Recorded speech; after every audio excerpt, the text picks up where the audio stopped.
You've probably been told that lust is a single sin, a fire that burns in secret thoughts or stolen glances. But what if it's more than that? What if lust is a shapeshifter, slipping into different corners of your life, disguising itself as ambition, curiosity, or even love? The truth is, lust isn't confined to the physical. It's any craving that grows larger than your devotion to God. It's the whisper that says, "You deserve more right now." It's the hunger that makes you chase what was never meant to satisfy you. In the Garden of Eden, Eve didn't just see a piece of fruit. She saw a promise of wisdom, of becoming more. That small twist of desire became the world's first act of rebellion. Since then, lust has worn countless faces. It seduces through pleasure, hides in power, sparkles in wealth, basks in attention, swells through intellect, and still, at its most obvious, tempts through the body. This journey isn't about shame. It's about seeing clearly. As we move through the 6 faces of lust, you'll begin to recognize how subtly it speaks and how powerfully it pulls. But you'll also see the way back, the narrow path that leads not to deprivation, but to freedom. Let's begin where every craving starts, with the promise of pleasure. Number 1. The hidden face of desire. You don't wake up one day deciding to be consumed by desire. It creeps in like fog, slow, soft, and convincing. Lust isn't just about sex. It's the restless ache that makes you want more than what God has already given. Maybe it's the perfect body, the higher title, the louder applause, or simply a life that looks better than yours. You look, you want, and then you justify. Eve did that in Eden.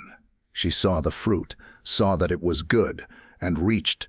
Her hunger wasn't about taste. It was about control, the idea that she could shape her own destiny apart from God. That's where all lust begins, in the quiet belief that you know better than the one who made you. The danger lies in how reasonable it feels. You tell yourself it's ambition, curiosity, self-care, even love. But lust doesn't want fulfillment. It wants ownership. It feeds on comparison. It grows through envy, and it thrives when your soul forgets gratitude. The moment your desire eclipses your devotion, you've stepped into its shadow. So ask yourself, what are you chasing right now? And what if the thing you're running after is actually running you? Number 2. Pleasure's mirage. You crave that rush, the sweet flood of excitement that makes everything else fade. Maybe it's a weekend escape, a secret indulgence, or a habit you promise you can quit whenever you want. The lust for pleasure begins innocently enough: a glass of wine after work, a little reward for making it through the day, a scroll through your favorite distractions. But slowly, what once felt optional starts to feel essential. You tell yourself you deserve it, that everyone does. Yet the more you chase it, the less it satisfies. Pleasure isn't evil. God created laughter, taste, touch, and joy. But lust twists pleasure into a god of its own, demanding sacrifice and never giving peace. Proverbs warns that those who love pleasure become poor, not only in money but in soul. You spend your strength trying to feel alive, but end up numb. Each high fades faster, leaving you searching for the next. It's the mirage in the desert. You run toward it, thirsty, convinced that this time it'll quench you. But when you arrive, your lips are dry, and the horizon has only shifted. True joy doesn't roar, it whispers. It isn't found in escape, but in presence, in knowing that delight is meant to point you back to the giver, not away from him. Ask yourself, does your pleasure refresh your soul or drain it? Number 3. Power's silent trap. There's a certain thrill in control, the sense that you can bend circumstances, people, even destiny to your will. Maybe it's subtle, interrupting to prove you're right, managing every detail because you don't trust others, needing the final say in every conversation. The lust for power doesn't always roar like a tyrant. Sometimes it smiles politely and calls itself leadership. But beneath its charm lies a hunger to dominate rather than to serve. It begins with insecurity. Somewhere deep inside, you fear being unseen or insignificant. So you grip tighter, you manipulate outcomes, orchestrate perceptions, and measure worth by how many people listen when you speak. For a while it works. People respect you, even fear you. But in the end, you discover the truth. The more control you demand, the less peace you possess. Power becomes a cage disguised as a throne. Jesus turned that throne upside down. He said, "Whoever wants to be great must first become a servant." Imagine that true power, not in ruling, but in releasing, not in domination, but in humility. The lust for power tells you to climb higher. Jesus whispers, "Kneel lower." Every empire you build on control will crumble. But every act of surrender builds a kingdom that lasts. So look at your hands. Are they clenched to command or open to serve? Number 4. The glitter of wealth. Money shimmers with promise. It tells you life will finally be calm once there's enough in savings, enough in success, enough to stop worrying. But the lust for wealth is never about having money.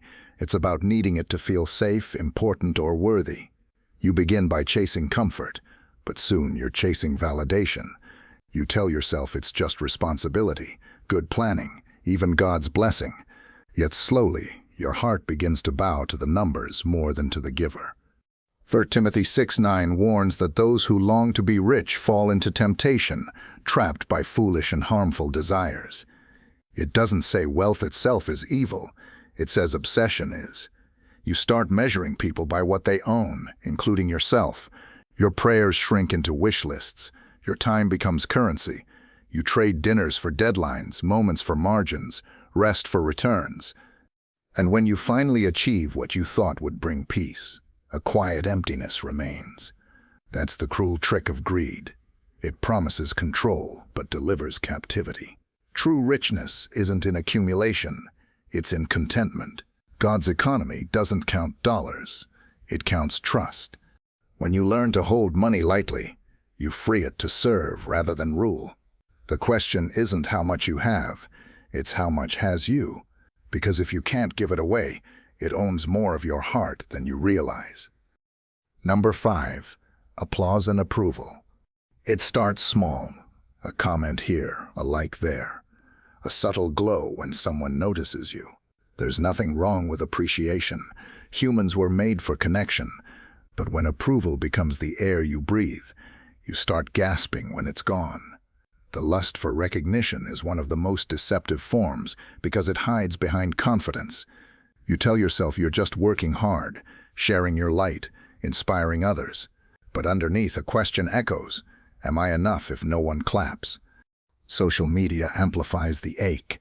Every post, every view, every follower becomes a measurement of worth.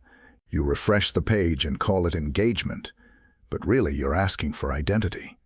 Jesus saw this centuries before the internet.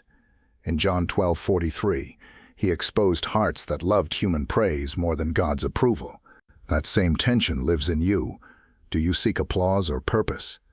The danger of this lust isn't just pride, it's dependency. When others define your value, you lose your anchor. The applause stops, and suddenly you're unsure who you are.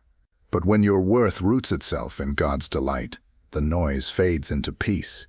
So pause the scroll, close the app, and listen. When no one else is watching, who are you trying to impress? The silence might be the truest praise you'll ever hear.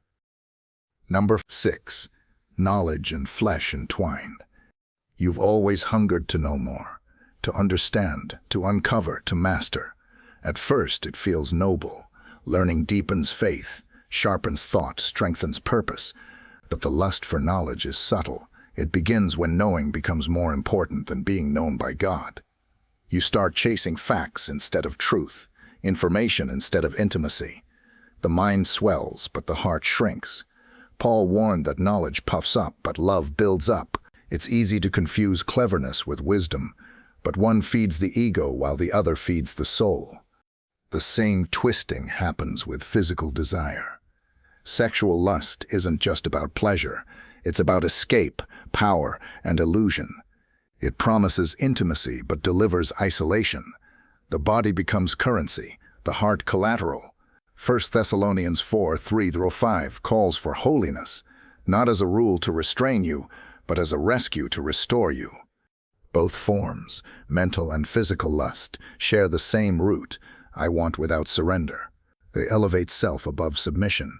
But when you yield knowledge to love and desire to discipline, they transform into gifts again, tools for good rather than traps for ruin. You were never meant to be consumed by craving. You were meant to be filled by grace. And when your hunger finally finds its home in God, every other appetite bows quietly before Him. So breathe now. Let the words settle like dust after a storm. You've walked through the landscape of lust, not the loud, scandalous kind, but the quiet cravings that hide beneath everyday life. Pleasure, power, wealth, recognition, knowledge, desire, they all whisper the same promise. You'll be whole when you have more. But each path led you here, to this soft stillness where the noise fades and only truth remains. Maybe you've seen a shadow of yourself in these 6 mirrors. That's okay. Awareness isn't condemnation. It's the first light breaking into the room. Lust loses strength when it's named, when you stop pretending it's harmless. God doesn't shame the hungry. He invites them to a better feast. So linger here a moment. Feel the gentleness in His invitation. Freedom doesn't come through fighting harder, but through surrendering deeper. Every craving that once ruled you can become a reminder to return. Every thirst points back to the living water that never runs dry. You don't have to fix yourself tonight. Just open your hands. Let the illusions fall away. The chase, the noise, the endless striving. Listen for that quiet voice that still calls your name. It says you are already loved, already seen, already forgiven. And when you wake tomorrow, carry this truth softly in your chest. You are more than your hunger. You are a soul meant for peace.